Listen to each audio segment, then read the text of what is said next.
July 20th. It's a Friday, and after I take you through the account, I'm going to be talking about options, and I'm going to walk through some of the information that's available for you on Robinhood to make good options decisions. And of course, this is the video log that takes 30,000 to a million. Not quite there yet, and today didn't help.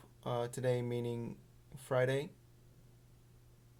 Well, I guess it's technically Saturday right now. It's 1:46 a.m. I had a down day of about $500. So let me show you over here on the account. It's mostly Apple really. So I have EXK's negative 15 holding up pretty well, even though the silver and gold returned some of their price appreciation. And then I have a C-SPAN with negative $11, and Apple here minus 422, and of course that's amplified because I have options running on Apple, and that will give me another negative $53. So altogether minus 475. SH is the market short, which travels inversely of the price of the market S&P 500. It's an ETF. It's an exchange traded fund that appreciated $11. That means the overall market went down. All realty income is down $27. Other notables is the uranium, U.S. uranium companies which I'm still holding, although a little bit less of, and I have options running on them. They're holding strong so far. They're bouncing around. We'll see where they go from here. So today I'm just going to review some of the information that's available for options trading on Robinhood.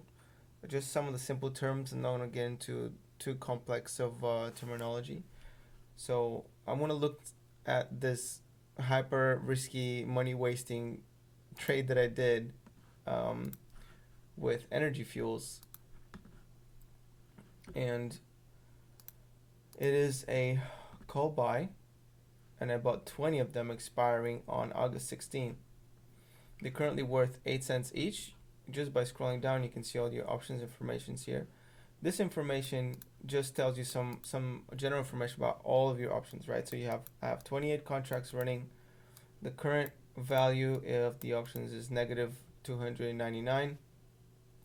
Today's return is $14. That means my portion, the liability plus whatever liability has been erased, equals to plus $14.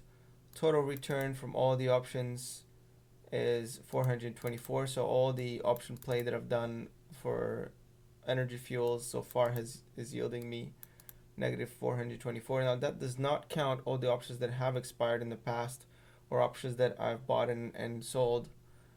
This is just on the options that are currently running. All right, so that's important to note. This gives me a cash collateral, which means how much money I have frozen and I have committed, put aside in order to sell put options. That's this number right here, $1,500. And these stocks are also locked up from me doing anything with them. They're also used as collateral against calls that I've sold. Namely, these two calls, the $5 calls expiring on 10/18, and the put sells, one of them expiring on August 16, the other one on 10/18 as well. 5 of them. So let's look at now what's going on with these 20 call buys, right? Over here it says the expiration date, contracts, and this price right here is the break-even price. What the break-even price means is that if the value of the underlying asset, in this case energy fuels stock, reaches this price, the combined value of the stock and the premium I've collected will break me even, right? I won't lose money or I won't gain any money either. All right, so if it goes over 267, then I'll be gaining, right? I'll be gaining even just a penny, I'll be in profit. But if it finishes like a 265, even though it's a $2.50 call, I'll still be losing money because I had to pay money for the premium, right? If I were to buy it today, this break-even price would be a lot lower, but since I bought it at a higher price, it's a 267. So that's how this works. All right. Average cost per share. This is pretty self-explanatory. I've spent 16 cents per contract on average. Currently, it's worth an 8. And as you can see by the straight line here, it's a very action-packed full day for this particular contract. Now, if I click on it, I'm sorry, if I scroll down a little bit, it'll give me some more information about this. So, very relevant information. So, for example, the bid and the ask. So, what bid is how much someone's willing to pay to buy this option, which in this case, it's 5 cents. And there's 231 people looking to purchase this contract at 5 cents. And the ask is how many people are looking to sell this contract, and the current price for this contract, the people that want to sell it, is 10 cents. And the mark is just the average of the two, which is the 7.5 cents. And here you see the previous close of 0.08. Now, volume, that just means how many contracts were traded today in one day. Open interest, how many people are looking into this and have either placed or currently have running a bid or a ask limit order, right? Or a market order that is one of those 13. And of course, implied volatility is based on factors that I don't quite frankly know, but I'm assuming it's a certain period of time and the average volatility of that stock. So the implied volatility is 107%, which is pretty high. If you look at a stock like Apple and you do add the money options, it's probably about 20-30% max. And these are called the Greeks over here, and they're pretty complicated. Theta decay basically is a time that option takes to execute. It has to do with its final expiration date, right? And gamma has to do with how volatile the price gets as it comes close to that date. But those are not really that important unless you really dig into it. This is all the relevant information right here, and it really just that's all I need to trade. And Robinhood's made it really simple for me to make that decision.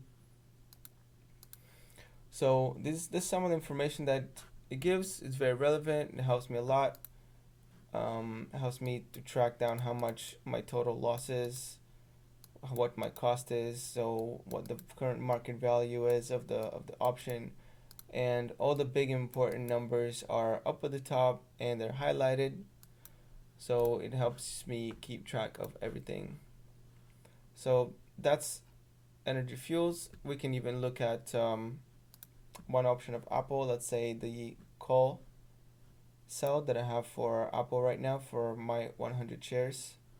You can see I have sold one contract. It was a plus sign on energy fuels because I had bought contracts, but now I've sold. So things are going to kind of work in reverse.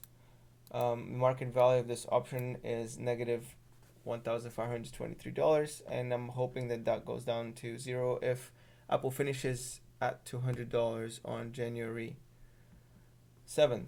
I will break even with this option.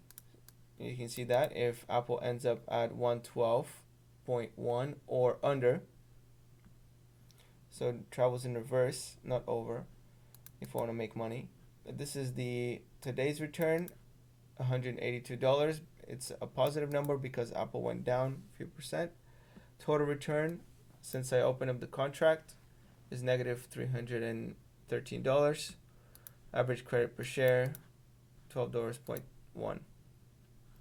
And here again we have the volume. It looks a lot different than the energy fuels chart because this is a much more popular stock. So we have the mark sitting at 1523. We have 15 bidders and 17 askers people asking for this price here, 1535, and you'll see how the margin is a lot slimmer here, at least relatively speaking, in percentage terms. The margin was 50% between 5 cents and 10 cents. This is a lot less than 50% between 15.1 and 15.35. It has to do with the liquidity of the stock, how popular it is to trade, etc. So we can see the volume here, a lot larger than 13, which is 780 options have been traded today in Apple, and you can see the open interest is just enormously larger, which is 97,000. All right, people have clicked on this and tried to open up or close a limit trade or something like that. So the implied volatility, like I said, is a lot lower here because it's close to the money, and it's 22.5%. And then there's the Greeks down at the bottom. So hopefully that gives you a little bit of comparison. If you want to look, we can look at the Apple put sales, and you'll find again that it's a -2 because I've sold 2 contracts. The market value of the options combined is 2,426, and I'm hoping that to go down to 0 if Apple ends up at $200 on January 17th again. Now you see that the break-even price is 181.15, and of course I wanted to close above that.